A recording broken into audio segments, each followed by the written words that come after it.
Tendencias a lo largo del tiempo.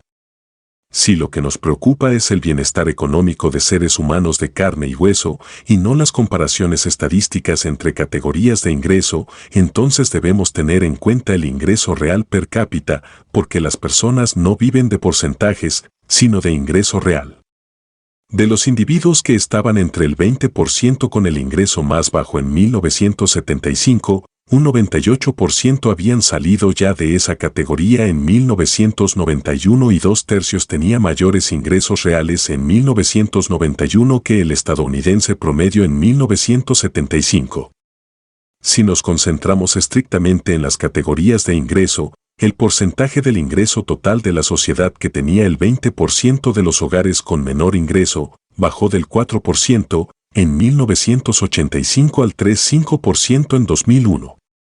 Sin embargo, esto no evitó que el ingreso real de los hogares en esta categoría se elevara en miles de dólares en términos absolutos, sin tener en cuenta siquiera el movimiento real de personas que salieron del 20% con menores ingresos entre esos 2 años. Por otro lado, si optamos por ver las estadísticas basadas en comparaciones de altas y bajas categorías de ingresos en el transcurso del tiempo, en lugar de individuos, se pueden observar tendencias radicalmente diferentes. Por ejemplo, es una información ampliamente divulgada que los datos del censo muestran que el porcentaje del ingreso nacional que va a aquellos que se encuentran en el grupo del 20% con ingresos más bajos ha estado bajando a lo largo de los años, mientras que el porcentaje que va al 20% de mayores ingresos ha estado subiendo, y que el porcentaje que va al 1% más rico ha ido creciendo marcadamente.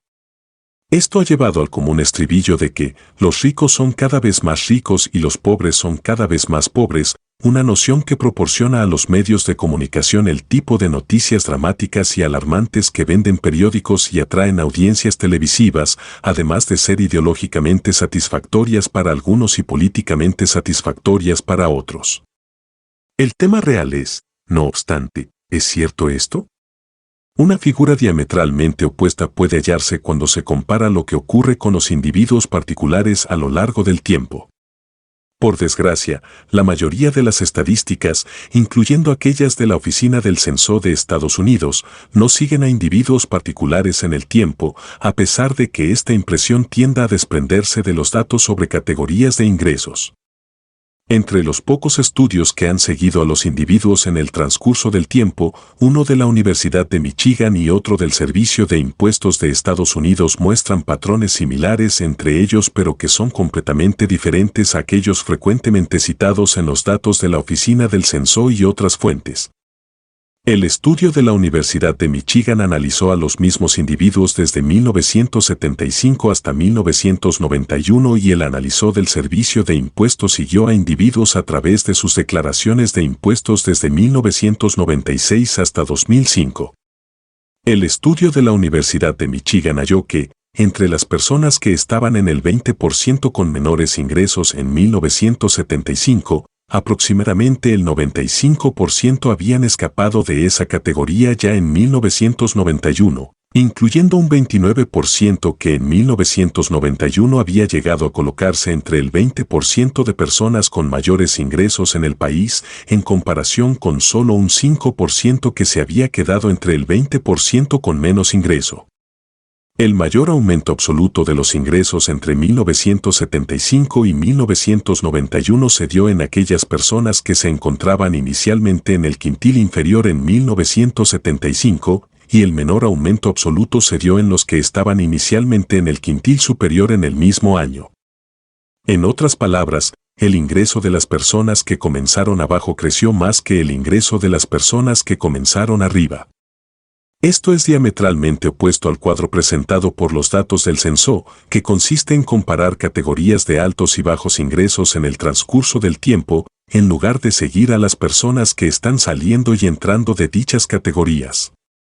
Patrones similares aparecieron en las estadísticas del Servicio de Impuestos, que también seguía a individuos determinados y que concluyó que entre 1996 y 2005 el ingreso de los individuos que habían estado dentro del 20% con menores ingresos entre los contribuyentes en 1996 había crecido un 95% en 2005 y el ingreso de los individuos que estaban en el 1% con mayores ingresos en 1996 había caído un 26%.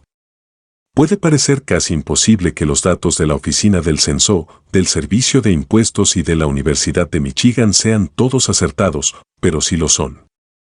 Los estudios sobre categorías de ingresos en el transcurso del tiempo y los estudios sobre individuos particulares en el transcurso del tiempo miden cosas esencialmente diferentes que por lo general se confunden unas con otras.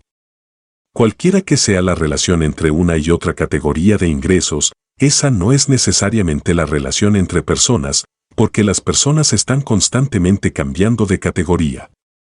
Por tanto, el destino de las categorías y el destino de las personas pueden ser muy distintos y, en este caso, completamente opuestos. Cuando las personas en la categoría más baja de ingresos ven su ingreso prácticamente duplicarse en una década, escapan de la categoría de bajos ingresos. No existe nada de misterioso en esto, dado que la mayoría de las personas comienzan sus carreras en trabajos de niveles básicos y su mayor experiencia con el transcurso de los años los lleva a mayores ingresos. Tampoco resulta novedoso que las personas cuyos ingresos están en la cima de la pirámide económica suelan estar también en o cerca de su propia cima de ingresos y no continúen creciendo tan marcadamente como aquellos que comenzaron abajo.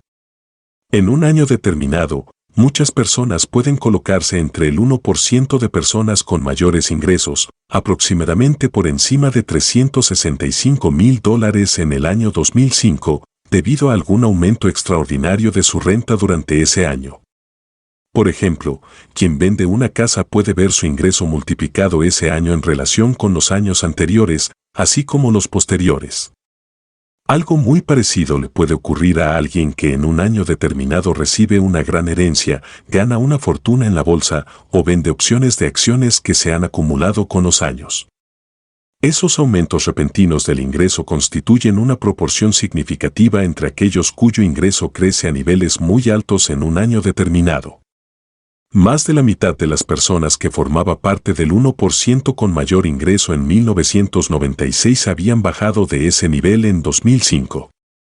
De aquellos que formaban parte del 1% en 1996, 3/4 partes habían salido de ese nivel en 2005. Muchas personas que nunca tienen un aumento de ingresos repentino que los ponga entre el 1% con mayor ingreso, pueden llegar al 20% después de muchos años subiendo en el transcurso de una carrera profesional. Estos no son ricos en ningún sentido significativo, a pesar de que pueden ser llamados así dentro de la retórica política, mediática o incluso académica. Como se apuntó previamente, la cantidad de ingreso que se necesita para formar parte del 20% con mayores ingresos, difícilmente es suficiente para vivir el estilo de vida de los ricos y famosos. Tampoco estar entre el 1% de la cima es suficiente para la mitad de las personas en esa categoría que no se mantendrán allí. Así como hay incrementos de ingreso de tiempo en tiempo, también hay caídas repentinas en años particulares. Así, muchas personas que son auténticamente acomodadas o ricas pueden tener pérdidas comerciales o años sin trabajo en sus profesiones o inversiones, de manera que su ingreso en un año determinado puede resultar muy bajo o incluso negativo, sin necesidad de llegar a ser pobres en ningún sentido significativo. Esto podría ayudarnos a entender anomalías tales como la de cientos de miles de personas con ingresos inferiores a $20,000 anuales que viven en casas que cuestan más de $300,000. La confusión básica que hace que los datos sobre categorías de ingreso y los datos sobre ingreso individual sean mutuamente contradictorios es la suposición implícita de que las personas que se encuentran en ciertas categorías de ingreso, en un momento dado, son una clase que se mantiene en ese nivel. Si esto fuera cierto, los patrones en el tiempo de comparaciones entre categorías de ingreso serían iguales a los patrones en el tiempo entre individuos.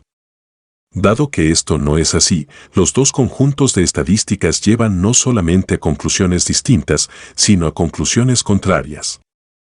Mientras, en algún sentido, aquellos denominados pobres no están tan mal como las estadísticas instantáneas parecen sugerir, en otros aspectos sí están peor.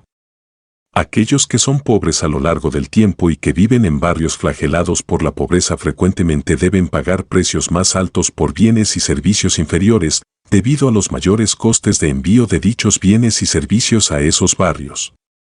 Como señalamos en los capítulos 4 y 6, un supermercado suburbano tiene menores costes de envío de alimentos a sus consumidores que una pequeña tienda en un barrio de la ciudad, y esto se traduce en los precios que se cobra a los clientes de bajos ingresos, más altos que a los de altos ingresos. Ser pobre cuesta caro. Afortunadamente, la mayoría de las personas, en la mayor parte de los países occidentales, no son pobres durante mucho tiempo.